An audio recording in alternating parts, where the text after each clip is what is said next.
Ka-Express, welcome to a special edition ng Express Info.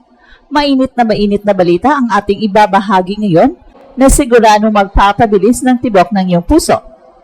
Kai Sotto, yan ang tema ng ating balita ngayon matapos makumpirma ang isang shocking development sa kanyang career.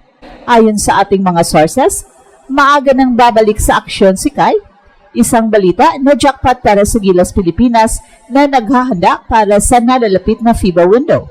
Pero bukod dito, may iba pa tayong groundbreaking news. Isang world-class na kasaysayan ang ginawa ng ating Alas men sa basketball matapos talunin ang Egypt. At sa huli, ating tatalakayin ang matapang na pahayag ni Mike Phillips na ready na siyang magpakitang gilas para sa SEA Games at panoorin hanggang dulo para sa buong detalye ng tatlong major news na ito sa mundo ng Philippine sports. Ka-Express, isang napakalaking balita ang kinumpirma sa ating mga sources na maaga nang magbabalik sa basketball scene si Kai. Habang wala pa tayong eksaktong petsa, kumpirmadong mas maaga pa sa gitna ng October ang inaasahang pagbabalik ni Kai sa court.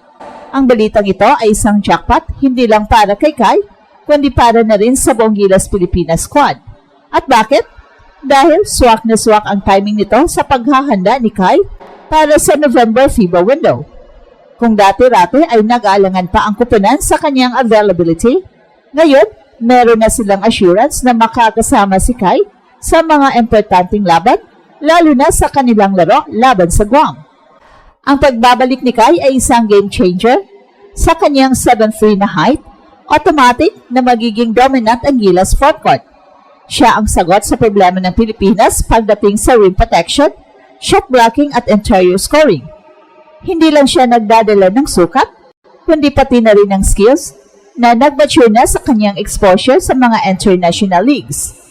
Sa oras na bumalik siya, inaasang magiging sentro siya ng opensa at depensa. Kaya ang atensyon ng kalaban ay nasa kanya. Nagbubukas ng mga espasyo para sa ating mga perimeter shooters tulad ni Dwight Ramos at AJ Edu. Ang kanyang presence alone ay nagiging instant mismatch para sa karamihan ng mga kalaban. At sa laban kontra Guam, ang kanyang abilidad na makakuha ng boards at mag-block ng shots ay magiging crucial sa pag-control ng game.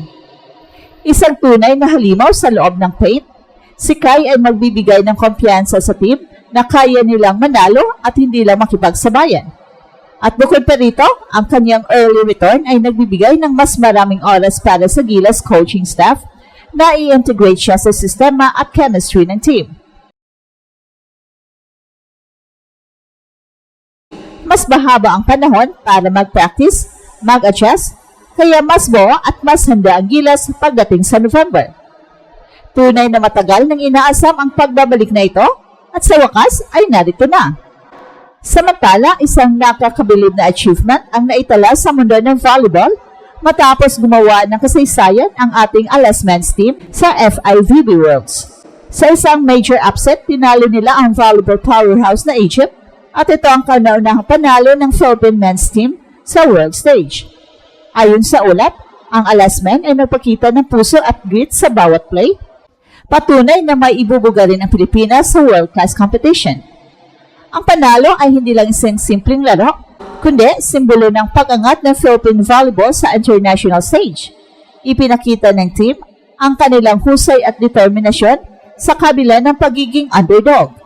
Malaking factor sa panalo ang chemistry at discarding ng team na nagpapatunay na hindi lang ito tungkol sa talent, kundi sa sipag at pagsasanay. Ang tagumpay na ito ay nagbibigay inspirasyon sa marami at nagbukas ng mga mata sa buong mundo. Ito ay isang panalo hindi lang para sa team, kundi para sa buong bansa. Ipinakita ng Alas men na ang Pinoy pride ay hindi lang limitado sa basketball, kundi pati na rin sa iba pang larangan ng sports. Isang malaking karangalan ang tagumpay na ito at sigurado magiging simula pa lang ito ng kanilang mas matinding paglalakbay. At bukod sa balitang ito, meron ding good news para sa mga fans ng Gilas Pilipinas sa darating na Southeast Asian Games. Ayon sa ulat, handa raw si Mike Phillips na maging bahagi ng ating national team para sa competition. Inihayag ni Phillips ang kanyang kahandaan na magsilbi para sa bansa anumang oras na nagpapakita ng kanyang malaking pagmamahal sa paglalaro para sa Pilipinas. Ang kanyang pahayag ay nagbibigay ng kumpiyansa na meron tayong maaasahang players na handang sumagot sa tawag ng bayan. Malaki ang magiging impact ni Philip sa Gilas, lalo na sa SEA Games.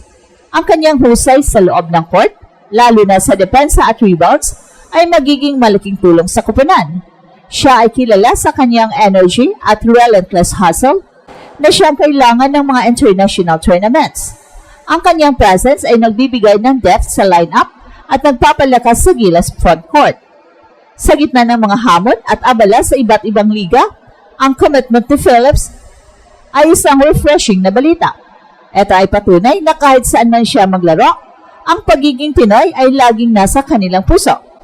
Ang pagdating ni Phillips ay nagpapalakas ng tsansa ng Gilas na makamit ang gold medal sa SEA Games. Ang araw na ito ay puno ng mga positibong balita na nagpapakita ng isang promising na direction para sa Philippine sports. Mula sa inaasahang early comeback ni Kyle na siyang magiging game changer sa November FIBA window, hanggang sa makasisayang panalo ng Alas men's team at sa matapang na pagtugon ni Mike Phillips sa tawag ng Gilas para sa SEA Games. Bawat balita ay nag-aambag sa mas malaking istorya ng pag-angat ng ating bansa sa sports scene. Ang pagbabalik ni Kyle, mas maaga pa sa inaasahan, ay hindi lang isang simpleng update sa kanyang career, kundi isang malaking boost sa moral at strategic na bentahe para sa Gilas. Ipinapakita nito na seryoso ang ating national team sa kanilang FIBA campaign. Hindi na lang tayo umaasa sa talento, kundi sa kompletong player pool na handang lumaban para sa bayan. Ang timing na ito ay nagbibigay ng sapat na panahon para sa coaching staff na perfect ang kanilang place kasama si Kai na inaasang magiging sentro sa opensa at sa depensa. Ito ay isang pag-asa na ang mga pangarap natin sa international stage ay magiging mas makatotohanan. Samantala, ang historic win ng Alas men's team ay nagpapatunay na hindi lang sa basketball may puso ang mga Pinoy. Ang volleyball ay isa sa mga pinakamamahal na sport sa bansa ay nagpakita na may kakayahan tayong makipagsabayan sa mga global giants. Ang tagumpay na ito ay hindi lang panalo sa laro, kundi isang statement na may potensyal ang Philippine volleyball na umabot sa world-class na antas. Ito ay isang inspirasyon sa lahat ng mga kabataang atleta na nagsasanay araw-araw na may pag-asa at may pangarap na maabot ang international stage. At ito ang Express Info kung saan bawat kwento ginulat ang mundo. Don't forget to like and subscribe.